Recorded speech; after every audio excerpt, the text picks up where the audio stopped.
So, hello everyone. Welcome to the concurrent session, the panel on building equity into coalitions. I'm one of your hosts today. I'm Hayden Sloan with Race to Zero Waste. I'm the Strategic Director of Communications here, and I'm joined by my colleague as well, Daniella, and some of our wonderful expert guests that are going to help us understand this aspect of equity and how we create community and build coalitions in the best way possible for the new system that we're looking for to make the circular economy happen with as little waste as possible, of course. So just to kick it off, we're here as part of Zero Waste Month as well. So the National Zero Waste Conference and Race to Zero Waste have worked together to make this the entire month, and then we culminate here at the conference. So thank you so much for joining us here. If you have any questions at any time, please put them in the chat. We'll be incorporating those into the discussion as we go. We don't have slides or presentations for you. It's just a conversation. So we'll be taking down the slide here shortly, and you'll just see our lovely faces.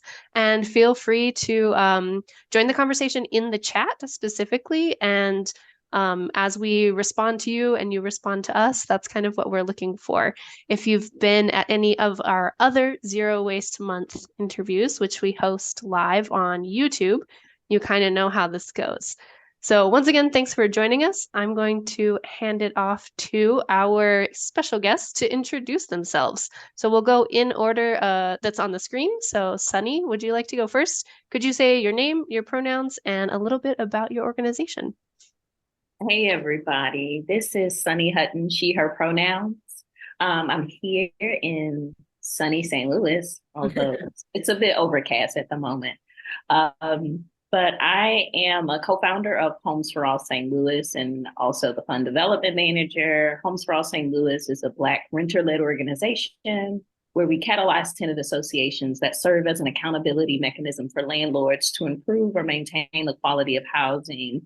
And collectively, we come together under that Homes for All St. Louis umbrella, where we advocate for a more renter-friendly policy environment. In the past year, we pushed right to council that has passed, and we'll go into implementation next year. Then also we are working on a tenant's bill of rights, a rental registry, and a tenant's right to repair law here in the city of St. Louis. And then I'm also, when I'm not doing all that, which I know sounds like a lot already, I am with BlackRock Consulting, a majority women-owned consulting firm that helps both municipalities, governments, businesses, and nonprofit organizations reach their sustainability goals. So we have a sustainability team. We are B Corp certified. So we're hoping to spread that impact to the rest of Missouri. We are one of 3 B Corp corporations in the state of Missouri. Only 3. Wow. I'm gonna boost that a little more. All right, and next will be Alexis. Hello, everyone. My name is Alexis Young. I am an environmental journalist with People Over Plastic.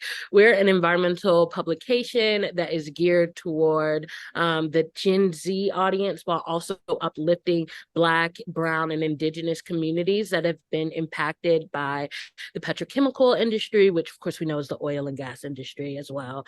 A lot of our work revolves around going directly to the community organizers and activists who live in these communities or are working in their communities. And so in addition to telling their stories and uplifting their initiatives, we also like to stay in community with these organizers and just see, little life updates and things like that. So I think that's one of the things I'm most excited to talk about and get into with this discussion and building equity into coalitions, especially how it relates to storytelling. But yeah, that's me.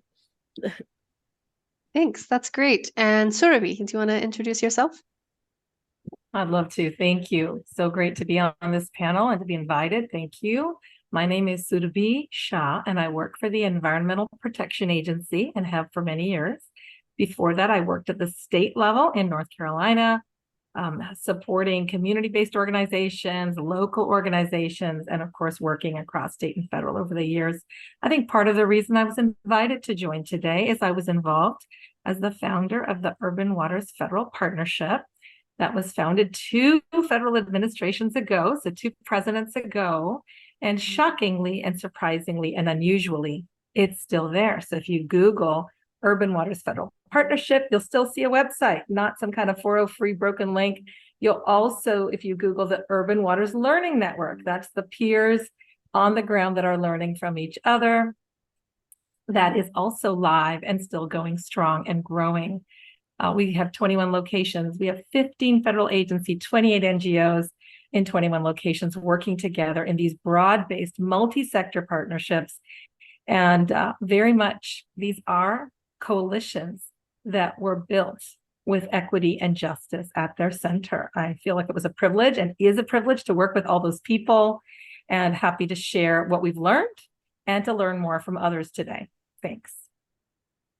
And we have a link in the chat. Thank you, Sunny. I was just going to have Surabhi say that again, Urban Waters Partners. Yeah. All right. Okay. Yeah. So we love having additional resources, other things to have a look at to inspire us as we do our work as well. I'm sure a lot of the folks who are in our audience right now and those who will be watching in the future on the recording are working on something related to zero waste and something related to building community. So this is an excellent conversation to be having. And now I'm going to pass it over to Daniella to introduce herself and to also tell us a little bit about why Race to Zero Waste is hosting this panel in the first place. Hi, everyone. My name is Daniella Menendez, and I'm the outreach coordinator with Race to Zero Waste. We're really excited to be here and sort of expand on this because we think it's so important, and we know it's really important, especially when considering advocacy work.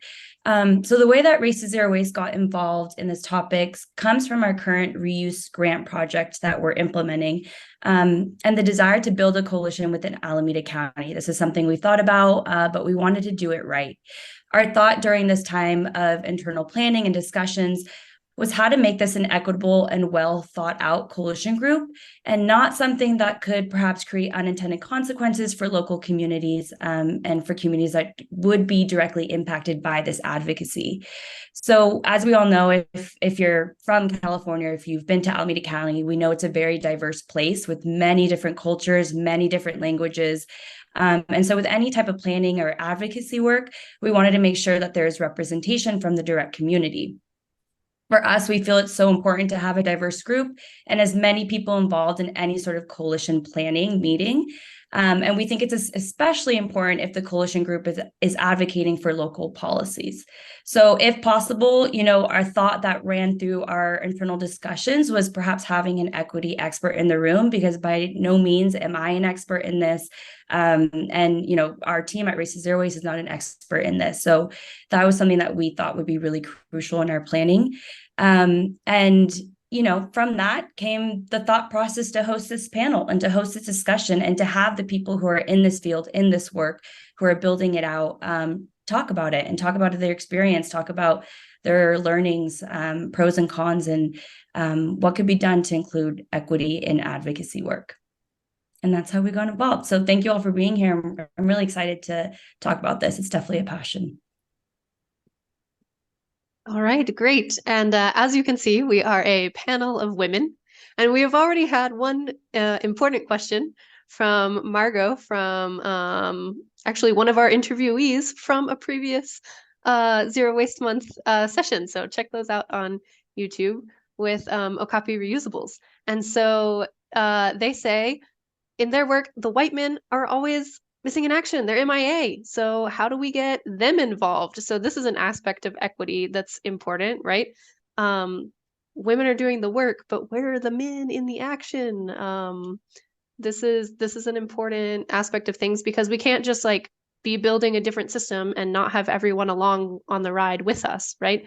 So do you have any answers or responses to that? How do we get everyone involved?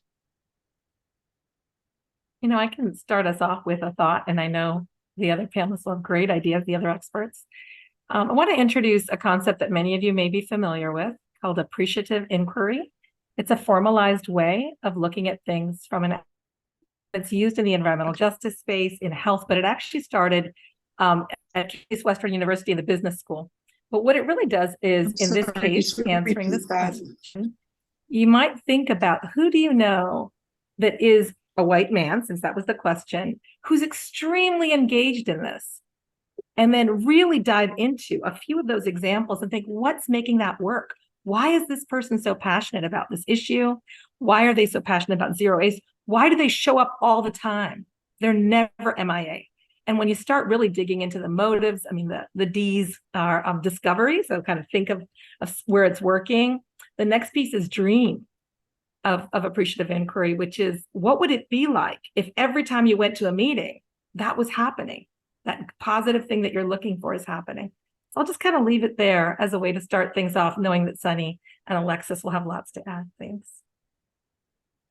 I don't know about lots to add, but I do know that in my reporting, a lot of the people I've come across, a lot of the organizers and activists I come across, they have firsthand experiences with whatever environmental issue they're fighting. It's been in the background of their childhoods, in the foreground of their adulthoods.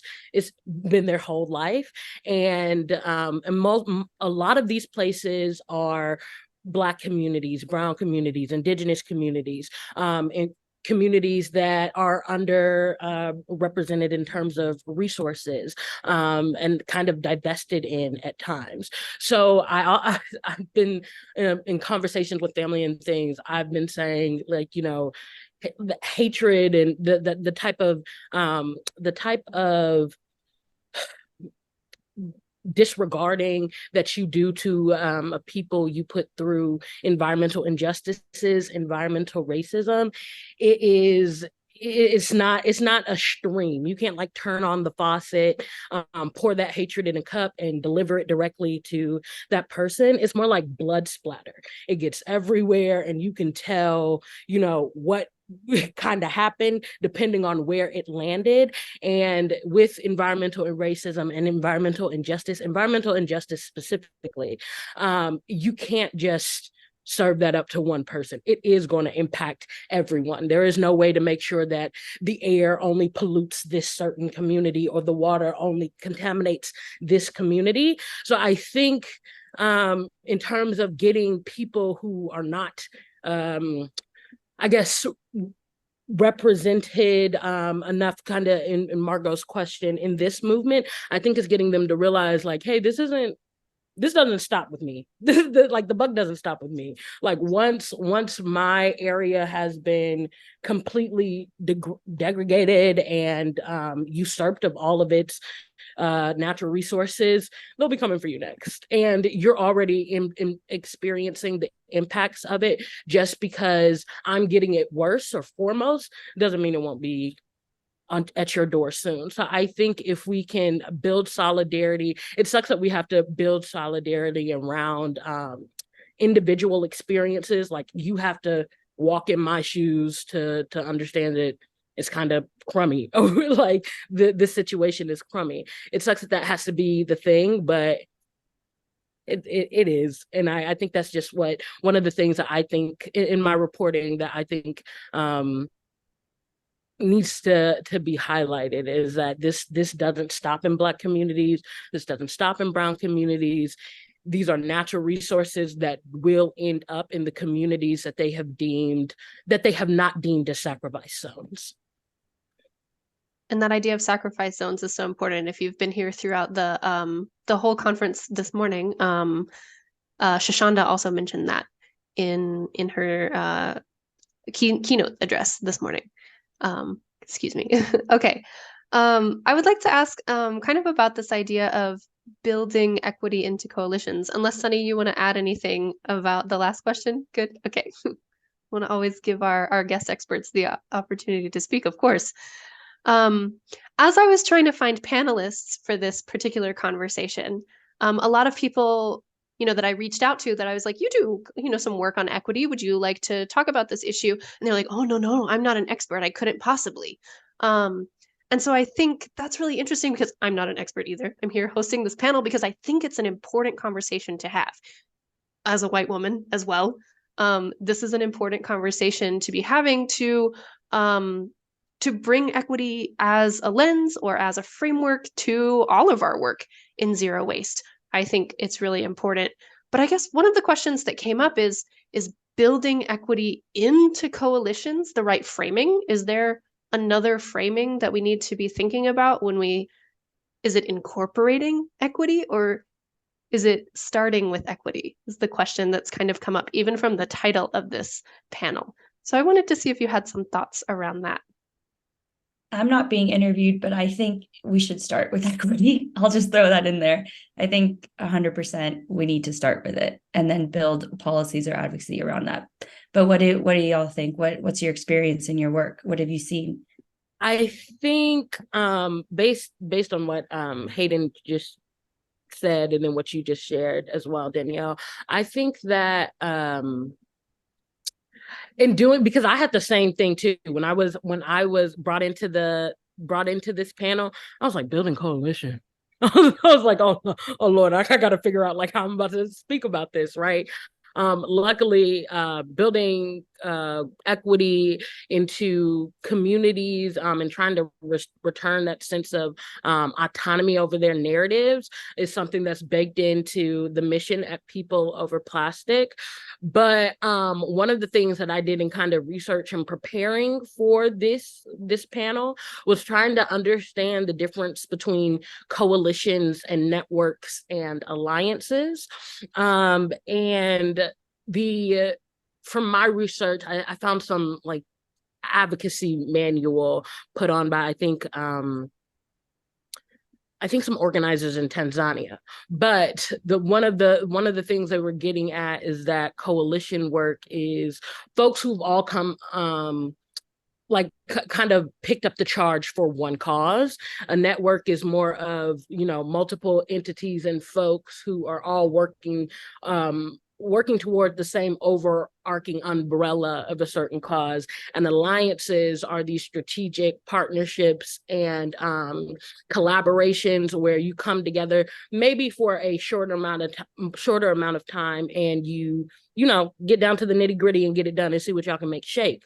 And in some of that research that I was doing, and some of the reporting that I've been doing, because sometimes, even these renowned nonprofit groups, much like mainstream media, can kind of blow in on a community's worst day and tell them, oh, you need this, this, and this, and I'm gonna need this soundbite from you so we can get this up on our website, and this, that, and the third. And it can be very from what some of my interviewees have revealed, like it can be very extractive sometimes. And I think that in some of the reporting and some of the experience I've had with networks, it seems like those orgs, the people who are involved, they've all gotten to retain some sort of autonomy over, what their ultimate goal was, despite moving in this direction with the people, with the movement. And I think only because, as we know, knowledge can be commodified and quantified into these, very reductive deliverables and things like that. It seems like there might be more room for more hierarchical structures within coalitions, which could be something to, of course, you can always put things in place to mitigate these things, but sometimes I just don't think I've come across the same. And of course, I could always be wrong, but I just don't think I've come across those same critiques when I've been interviewing people or meeting with people who are part of networks. It's like I'm safe, and the impression that I get is that they are safe in their organization and the goal their organization is moving to, and they're also down and in cahoots with the overarching movement and what their network is pursuing. So. Sunny, you want to go first? I'd love to hear. I'm gonna have to get you a specific question, Sunny, to hear your perspective. I think the idea that Alexis just brought up of picking up the charge for one cause as it being a coalition, I think that's so true because we see, especially with a lot of, the work that we've done in the Bay Area and our colleagues that we have, it's a lot of, we're going to get reusables. And a lot of the coalitions that we've seen have been focused on reuse. I'm sure a lot of our audience members are even part of those coalitions focused on getting reusables implemented and getting reusable policies implemented specifically. And I think that's definitely the charge for one cause that a lot of our coalitions are working on. And as we work toward reaching communities to help reduce waste and to get these policies passed and things, what are the questions that we should be asking ourselves about equity in our efforts? Like, how do we reflect on this? What can we be asking ourselves to make sure that we're doing this work in the most appropriate way?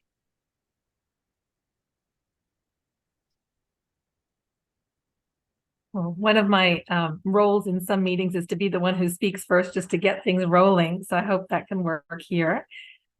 Silence is good too, but I put something in the chat that kind of applies to the last question about, is this the right framing? And I think it applies to this notion of what are the questions? And it's this notion of know your why. If you're going to get in the business of saying, I want to work on equity in any shape or form, I would say this is true for justice, that word as well. Know your why. In other words, if I am not clear about why this is important to do, if I am not honest with myself about what that is, then that's the first work. I mean, even as we learn, even as we do, getting some clarity on that. Otherwise, we can actually do some unintended harm, right? Or we can maybe confuse people or even miss opportunities because we're not being clear. So I think one way I think about this is for us to ask ourselves, okay, so what's the mission of my group or organization or myself? If I'm working as an individual, what is my goal? And what does equity have to do with that? What does justice have to do with that? And I love the blood splatter kind of analogy, because if we don't get to a place where we understand that harm to one person, harm to one group doesn't get limited to that place, we don't all have plastic wrap around us, I think until we get to some version of that place, it's going to be a journey answering this question of know your why. So, an honest answer may be, I need to get this grant and I need to incorporate equity. Okay, well, if that's where you are, that's where you are. Let's be honest about that. If you're at the point where there is no way I can solve this watershed problem without upstream and downstream communities coming together and looking to where damage to one is damaging the other, really getting to that place of enlightened self-interest at minimum, maybe global interest and, sort of interest for the broader group or humanity as another level. But wherever we are on that spectrum or on that growth pathway, I think asking ourselves, where am I? And maybe I would even change my own question to say, know your why right now. Why am I focusing on equity right now? Leaving room for growth. I'll leave it there. Yeah, I was going to do that. I was going to say that too. Definitely, Alexis. Like, it's such an important point that we're always growing in this.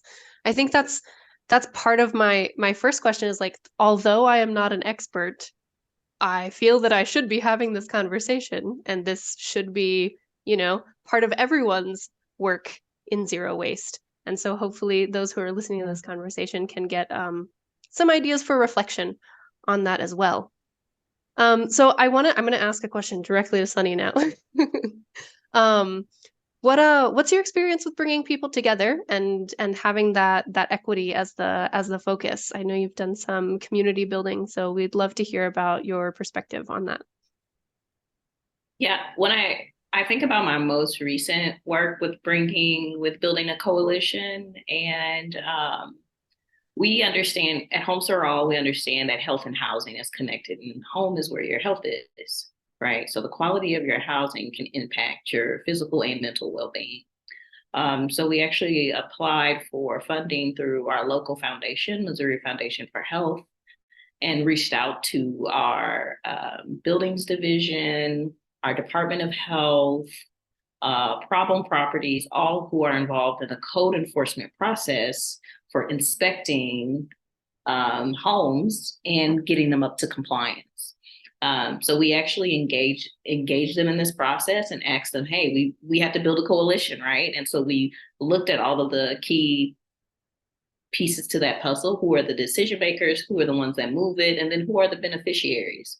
And so we were able to, so now we're all working together to revamp our code enforcement process, first by assessing it and identifying pain points, and then moving forward with best practices and solutions around those pain points.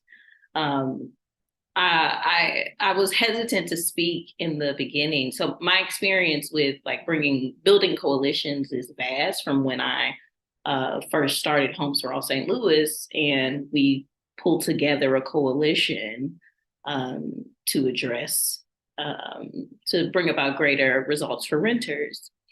But I was holding back from speaking initially because I just wanted to be able to give you all concrete actions that you can take in building a coalition and incorporating or building equity into it, however you want to frame it. So that's a little bit about me and my experience. And after hearing some of the conversation so far, is there anything like specific that you could give? I think in talking about those pain points, I'm curious about maybe an example of those and how you were able to overcome those or work through them. Yeah, so the pain points was for the code enforcement process. So it's unrelated to this, but I think in what we did initially in starting this coalition is that you first come together before you do your issue cut, right? So you're trying to figure out what is it, the issue you're going to focus on, right? And we created a comprehensive list of stakeholders. So thinking about, okay, who are the institutions we need to include? The community-based organizations, technical experts, impacted populations, the decision makers and the beneficiaries. So we had to think about that full list. And we sat down and had one-on-ones with each and every single one of them.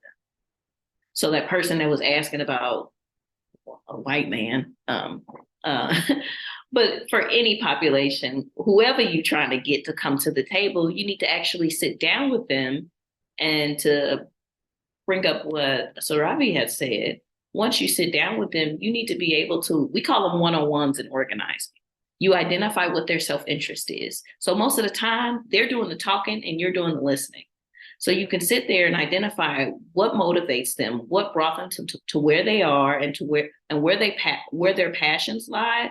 So then you can use that, identify that to bring them into the work that you're doing, right?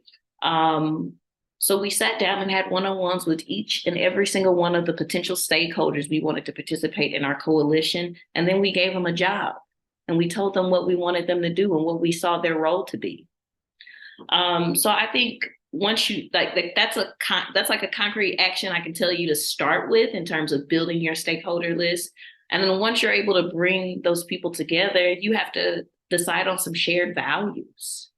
Create what your shared values are. What decision-making structure are you going to use? And if you're talking about if equity is in the back of your mind, then think about who's going to be the people mostly impacted by whatever you are attempting to do. And that'll help you determine how your decision-making model could be. Like for us, we do a consensus model. Homes for All, we started off as a coalition. We actually do a weighted decision-making model where tenant associations and grassroots organizations are the only ones that can vote. And tenant associations have the highest voting power. Our allies do not vote. Institutions do not vote. Additionally, we structure ourselves in a way, you got to look at the power that's in the room. Because when you're sitting at a table, if you got for some of y'all, it's a council people. For us in St. Louis, it's an alder person. If you got a council person at a table, a lot of folks will defer to the person with the perceived most amount of power. Or sometimes they'll defer to the person with the biggest pocketbooks. Or sometimes the person with the biggest pocketbooks always won't take up all the damn space. So in knowing that, you have to it'll help you determine how you structure your coalitions. So since we knew that decision makers will take up a lot of space, or people with the money would take up a lot of space, we actually reserved time with just those grassroots groups and those tenant associations first, so that we can co-conspire and decide and get to hear from them what they want, what they need, how they see this moving forward. And then we can come back and then we can go show up to a larger meeting with everyone else. So I'm gonna hold there. But yeah, these are things that I've been thinking about. Sunny, that was worth the wait. Woo. Yeah. I was going to say, I mean, I feel like that's something that Hayden and I when we were trying to frame, our possible coalition group for Alameda County, was how do we bring the people that are going to be directly impacted, the community, involved in the process. And, we did some interviews with folks who have experience in building coalitions, and, we were told it's almost impossible to get everyone in the room, like you probably won't get everyone in the room. And for me, I left those meetings feeling, well, then I don't really want to have the conversation, because if we can't have everyone in the room, if people, especially who are most impacted by it, then what are we doing? Especially if we're advocating for policy or legislation or something like that. So hearing that you did these one-on-ones with folks, did you get any no's during that time? Did you reach out to community groups or nonprofit groups and, them tell you like, no, we don't want to be a part of that? And then how did you shift from there so that you had as many people involved in the process as possible? Sorry, I didn't get no no's. You didn't get any no's? Any no's. Right. Now, what I did get is you would get an executive director or a department head who would say, it's just, I don't have the time. But then follow-up is, well, we want you to assign someone who has the experience needed to inform our process and who has decision-making power or authority in your organization. Mm-hmm. I think also a great tool for folks, and I learned about this when I was working for the San Francisco Department of the Environment, is GARE. They have a racial equity scan, which is really useful. And I think something that folks can sort of include when they do sort of any coalition building or advocacy work or legislation, to include that plan, because, it does assess who you're impacting, the community, even has data collection points that you can do, and really, really encompasses what should be included for equity. And I can add the link in the chat for. Yes, please. Before I move to tools, because that is an important question that I want to get to, absolutely. I want to dive a little deeper into Brian's question from the chat here, which is, what are some strategies to level the playing field so everyone's how is aligned when moving toward the same cause? So especially in the sense of the understanding of equity, like what does equity mean? What is the future that we're striving toward? How can we level that playing field? How can we get everyone to be on the same page? And I think those one-on-ones are a great way to do it. Are there any other strategies that we could use? I'll just share and build on that last point about shared values. And so I put some things in the chats, but we did use those kinds of one-on-ones. So even with federal agencies, meeting one-on-one, finding out what they care about, and what you said, listening, really listening for where's the passion. Do they have some kind of a goal they've codified that's their number one priority? Sometimes I ask in those one-on-ones, what's keeping you up at night? Because they may have 15 priorities and 17 headaches and, 53 objectives, but what's really keeping them up at night? What really matters to them? Finding that out is very helpful. And then we actually had a process that sounds somewhat similar. Building off of that, we actually developed some principles, operating principles. And I put in the chat that I think it's important to make them public, because it makes us accountable. It's not just our ground rules for our little table in our little room. Anyone who's funding us, anyone who's supporting us, anyone who's sending a staff member to us, they need to know these are our operating principles. because if they disagree, that's good to know for them and for us. It's a point of departure for growth or a decision. And also what's really wonderful is it attracts other people who care about those same things. Folks that thought, oh yeah, I thought urban waters was something else. But once they see our principles, they realize, okay, that's our true north. So it holds us accountable. It allows us to grow into them when we fail, because we'll fail every day. But it also attracts other people. And then I think the next piece that we talked about was building and this kind of gets to the how piece rather than the why or the what. We really started to have facilitated meetings of the larger coalition, the larger partnership as it was developing. And people, it was messy, right? It was messy, which is why we needed a neutral facilitator. But we got a chance to go from what people are passionate about and where there were shared goals, shared objectives. And you started to see those coalesce pretty quickly in each place, and they were different in each place. And then that led to the formation of a plan that really was held as a common plan, a shared plan that had the priorities. Maybe everyone didn't care about every single thing, but you saw who was signed up for each of the major areas. And that then helped people see in a really concrete way, hey, we're working together towards something. So you don't have to be equally passionate to share the how, but there needs to be a place that's not just something that, yeah, we could do it, but there's got to be something in there for everyone that they're excited about. And of course, if there's something they strongly disagree with, that's another point of education, discussion, and transparency. Thank you, Shirawi. I think those were great comments. And as Teresa mentioned in the chat, the transparency is so important, definitely. And now I think we can get into some other tools. So for the next few minutes, what are some tools that we have or resources that we have that we can use to help guide us as we work on coalitions or work on community building? I think a tool I can speak to is storytelling. I have been I've been to Sulphur, Louisiana. I've been to Jefferson Parish. I've been to Houston to tell stories about people who are impacted on the petrochemical and oil and gas industry. And again, like I mentioned in the first question that I answered, a lot of mainstream media networks, they blow in on folks' worst day and then to get a soundbite, and then they're on to the next story.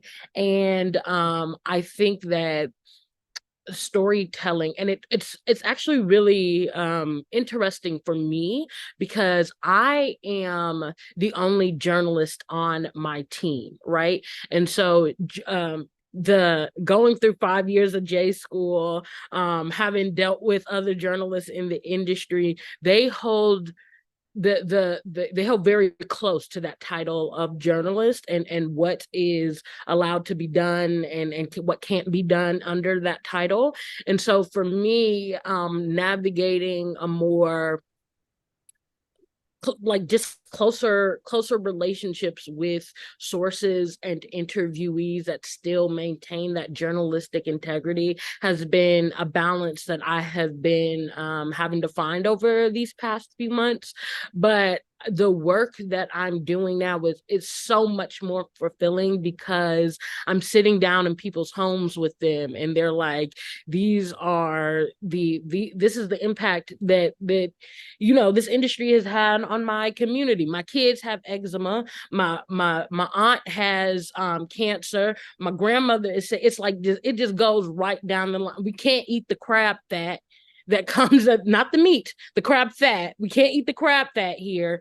Like it's a whole thing. And I find it's so rewarding for me, especially when I go up and speak to an activist who isn't used to getting media coverage, because even if people over plastic isn't CNN, in your people's living rooms with them day in, day out, all day, the joy that people express on their face when it's like, hey, like I'm a journalist and I'm here to talk to you and I know a bit about what you do, but I wanted to learn more.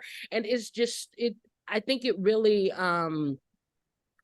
I think it really builds the community, and that it ensures that equity piece, because you're having that person to person connection with people that isn't marked down to a minute 15 package, or a minute 45 story that's going to hit on the 11, the 8, and the 9 like newscasts. You know what I'm saying? And so those are the tools that I've been using to build equity. I love that. I feel like if I could restate, it just feels good to be listened to, I think, right? So people love being heard. They love it. Like, if you don't even have to, I truly sometimes I was talking to my boss. I said, I have a colleague who knows how to when we're in-person events, I don't know how they do it, but Lord, they can go from one group to the next, to the next, to the next in like 10 minutes.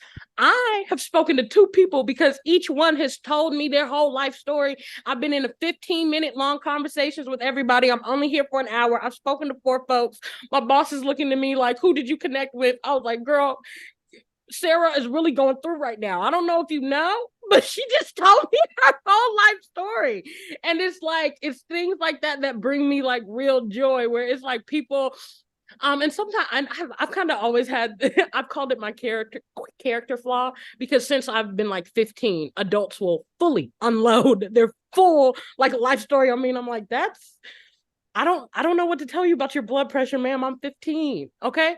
But I think it's definitely more of a superpower now that I'm in a storytelling industry. Because when I go to my boss and I was like, I don't know how to do the quick, fast networking. I don't know what energy I exude. That's just like, let me tell you everything right now in this moment.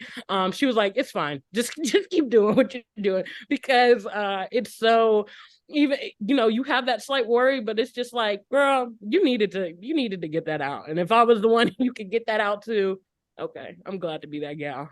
and we need all those kinds of connections with people. Like, we need the fast butterflies, but we Yeah. need the people who stick around and listen for a longer time too. The hare and the tortoise, Yeah, for sure, for sure. Other tools that Sunny or Suravi you could speak to? Suravi, did you want to speak to the EPA tool you shared? Yeah, I've gotten a lot of feedback, and maybe Sunny can share her own experience about EJ Screen. It's a really great tool, and just more broadly, a tool for coalition building. Shockingly to me, I learned so much through the work I've done at EPA because the communities have taught me so much. It's data. Who knew, right? Data is an incredible way to bring people together. And one category of data is mapping. When you look at those redlining maps, and Groundwork USA has done this, I want to lift up their work, where they will say, okay, let's look in those redlined areas, historically redlined areas. What's the tree cover like? What's the asthma rate like? What's the poverty like? We can just go on and on and on, and shockingly or not, that mapping really tells you something that no lecture could tell you, because you get to see it. And I think that especially if you are at a point with your coalition building, even if it's just starting, or whether you're kind of at a point where, okay, folks are getting stuck, it's amazing how bringing in a mapping tool can really clarify and get people to reset their thought process from sort of verbal to visual. And that's a physical experience, right? That's an experiential learning that happens when you see something like that. So EJ Screen is the name of the tool. That is one of many, but I'm going to just say it's a wonderful tool from the federal government, from the EPA. And I put the link in there, and I would just say that what's really great about it is it's extremely accessible. We've talked about transparency. It's very transparent, so you can see exactly what the layers are about. They're publicly available data. It's not something that came from EPA, some sort of secret data source. No, it's data sources that we all have available and accessible, and it's really easy to use. And Sunny, you said you were using it for grant writing. So tell me a bit about that.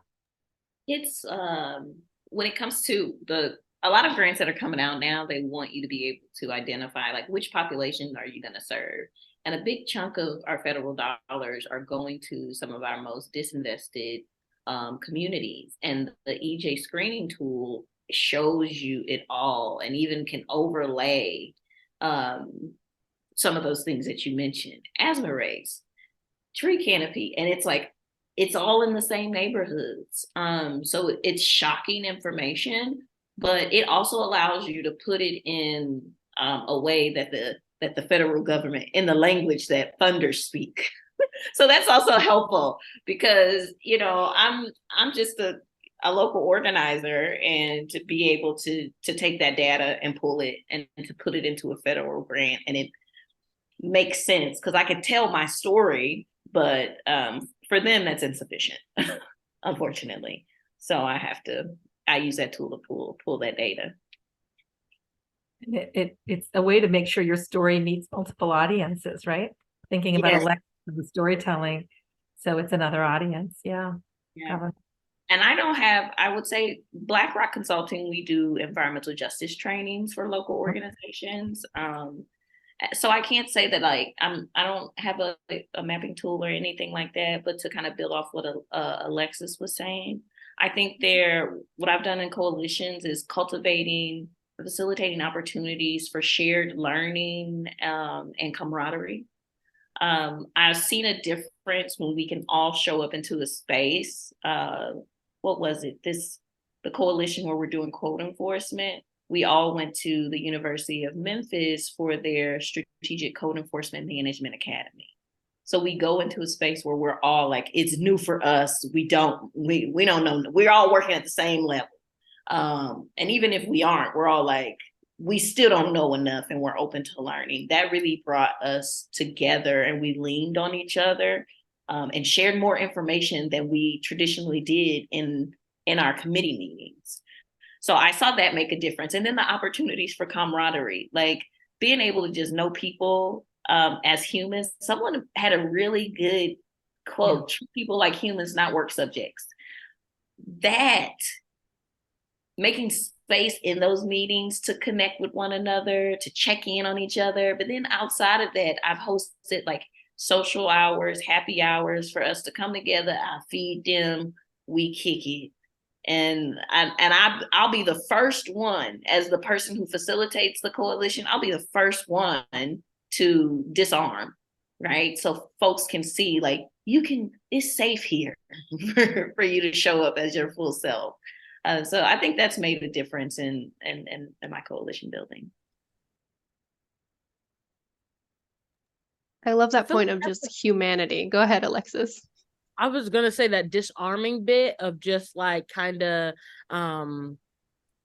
taking some of the I guess the professional suit of armor off, kind of, and letting folks say, like, you know, like as you were saying, you can be your full real self here. I am, and I still do the work that I do. So, you know, you don't have to think that I think a lot of times, especially for the communities that are heaviest impacted, they are so often policed on everything else. They internalize it and start policing themselves. So it's like, okay, I can't take this part of myself to this arena. Can't take this part of myself to this. Got to leave that at home. And I really think those, Jeremy Drake said authenticity. I really think those events like Sunny was talking about, where you're just kicking it, you're just having a little kiki, you know, I think that goes a long way, just like any grant work or data viz or anything like that, just letting people know that we are human and we are in this together. And I don't know, like take a shot or something. We do like happy hours. You kidding? I'm not, okay? You guys in the audience will be the first to know that we'll be hosting at the end of the month or the very beginning of November on a Zero Waste Month happy hour to wrap things up. So you're all invited. I just want to take a moment, because this is the National Zero Waste Conference. So I just want to take a moment to draw a direct line between some of the things that each of our guest experts are talking about and reducing waste. So I'm going to start with Alexis, because that one's really easy, right? The petrochemical industry, oil and gas, plastics, cracker plants, those are directly related to reducing waste. And we have to work on those aspects in order to reduce the waste as well, in addition to our local coalition building and things like that. The things that Sunny mentioned, so housing and health, these are directly related to reducing waste. When people have homes to live in, they have access to resources that they might not have if they're living on the street, right? And so those resources like water in your pipes that you can drink out of, that not even everybody in the US has, even if they have a home, right? Like those things are so important. Like you're saying, refill your water bottle. Like that's great. If you have a tap, you can refill it from. So these are the kinds of equity things that are super important as well when we're talking about reducing waste and going zero waste, getting rid of all plastic and things like that. We have to be aware of everyone's situation where we are, wherever we're building coalitions, right? And then, of course, the US EPA is also a pretty easy line because it's the Environmental Protection Association, right? Or administration, excuse me. And so, yeah, everything is related to protecting the environment. And if we reduce waste, then we protect the environment. And we have a few minutes left. So I just want to see if anybody in the audience has like a specific question, maybe about a coalition that you're working on. Hey, audience, anything specific that you want to ask our guests about? I'll give you a couple of minutes to think. We have 2 raised hands. Great. All right. Jeremy Drake, go right ahead. Hi, everyone. Thank you so much. This has been an amazing session. I just wanted to get your thoughts on something that Sunny you and Alexis, you both kind of spoke to, and it's the idea of taking time. So I put a resource in the chat early on about white supremacy culture, and I've experienced it in organizations where it permeates, right? It doesn't matter who's in charge or what their gender or their ethnicity is, but these ideas have permeated into our culture. And one of them is like, this needs to get done yesterday. Like we don't have time. We don't have time to engage. We don't have time to talk to the people we need to talk to get it done. We need to get this done. This sense of urgency, right? And so how do you address that, the fact that, yes, there is, we're in a climate crisis for one thing, and we need to correct some of the problems immediately, but what about this what's this balance between that sense of urgency and the fact that we got to take time and we got to create the space for the relationships to develop? Thanks. Thank you for the question. I think there's a way that you can not cultivate urgency, but you can share your urgency when you're in that relationship building space with folks.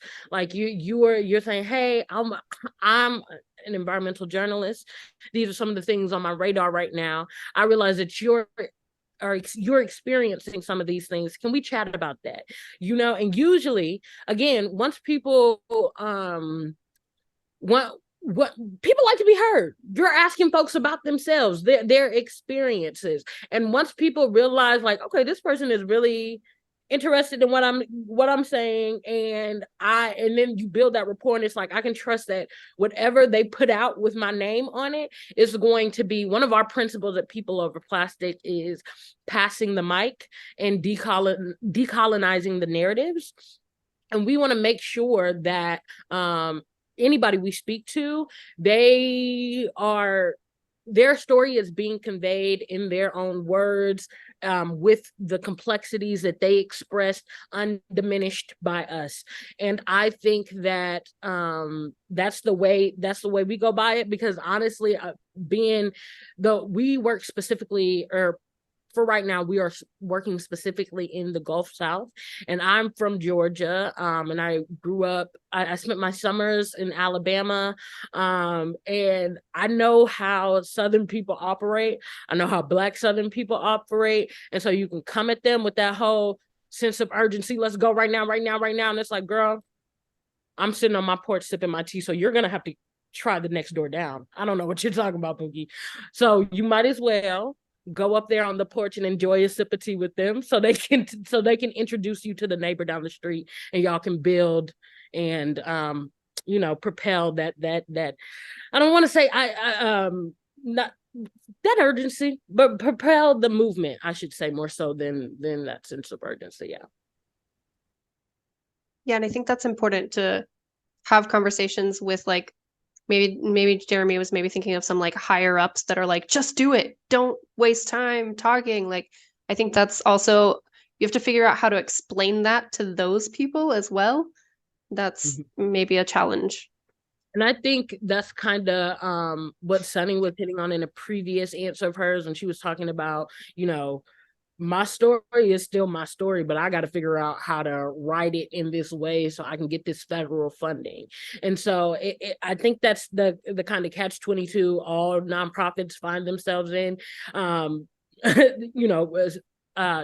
that work on the creative side, particularly, it's like, okay, we want deliverables, and we want to know how many eyeballs that you've had on this thing, and we want to know. It's like, girl, this is not how. I don't know if you've ever looked into activism before or like in the environmental movement at all, but that's like not how that goes. And so you just gotta figure out the vernacular and the language to advocate for your nonprofit. I see you, girl, Daniella, to advocate for your nonprofit and be like, I'm gonna still need you to cut that check, and I'm gonna need you to understand that like how you thinking things are going, it's gonna go. It's just not gonna go like that. And so, you just, I know that that might not answer the high level bit of Jeremy's question, so I'm gonna relinquish to Sunny on that. But that's what you got to do from my point of view. I think the high level bit might be with Sarabi. You federal government. But So just let me hear that question again, because I got enchanted by Alexis and I'm in a whole different place now. I think we all are. Jeremy's question. Just thinking about how to, Alexis has answered definitely like how to talk to people and like get them to understand your urgency in bringing them into the coalition movement. But then when we're talking about maybe grant funders or CEOs or things like that, like how do we get them to understand that, yes, there's urgency, but we also need the time to build relationships with people. Yeah, I did a lot of international development work in my home country of India. And we had a really wonderful leader. And she said, because she'd had people, she was working in places where there's no fax machine, certainly no computer back then. They would ask us to, fax reports to them and applications to them that took 2 buses for our staff to take 2 days to get there, all that. And she just said there was no replacement for bringing them along the journey. So to the extent that it's ever possible to bring those decision makers to this place to see how it goes. And I'm going to give you an example from West Atlanta Watershed Alliance. I want to lift that work up, and Daryl Haddock there. One of the things they did is they had a little EJ tour, and they showed me what was going on when I visited. And they said that every Wednesday there was this woman from their group that was a volunteer who would go and sample the water in this one neighborhood.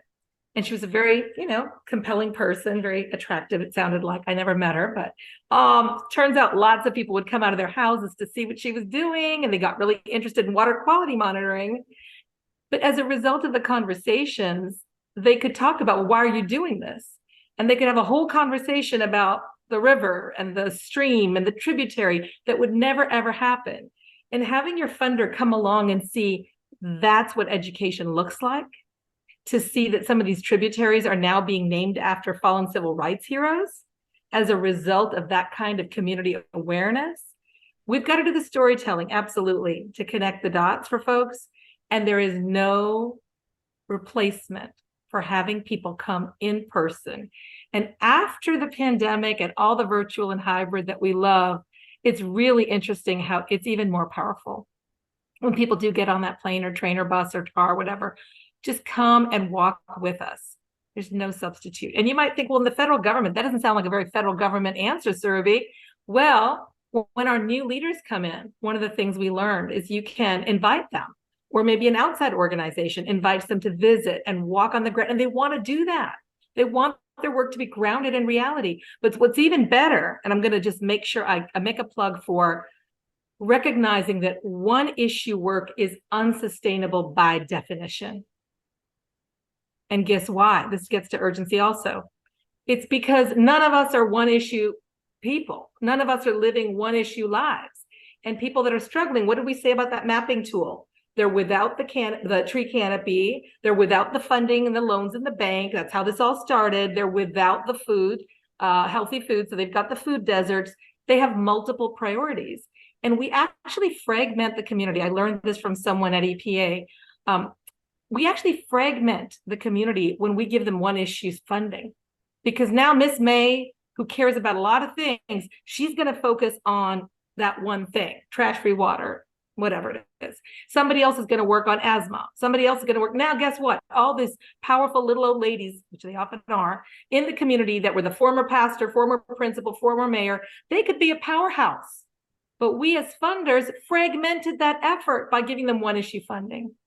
And so part of the reason I think this federal partnership that we have is so powerful is because we realized from the start that we need to recognize EPA only has one tiny piece of the action. We've got to look at people's lives at the intersection of environment and public health and natural resources on the one hand, and community and economic development and infrastructure on the other hand. Because I think people's lives, including ours, require all of that. So we as the organizing need to wrap it all together to be really present to communities' needs. And that's when you're going to hit urgency and harmonize the different timelines, the different modalities, because you're really talking real. People have a real... Exactly what... I'm sorry, I have to stop you, Sorby. It's time for us to go. But I think this was a wonderful conversation. And if you want to join the breakout rooms, Jeremy has put in the chat for us the open space breakouts. So please continue the conversation. Absolutely. Join us there. I'll definitely be in one of those open space breakout rooms now. And sorry to Tanya, we didn't get to your question, but feel free to join us in a breakout room or add it in a chat or send us an email. And we'll be happy to talk further. Thank you so much to all the audience members. We hope you enjoy the rest of the National Zero Waste Conference. And if you haven't posted an action yet for Zero Waste Month, #ZeroWasteMonth. Post on social. Thanks, everyone. Thank you. See you back in the main room. Thank you so much. Thank y'all. Toodles.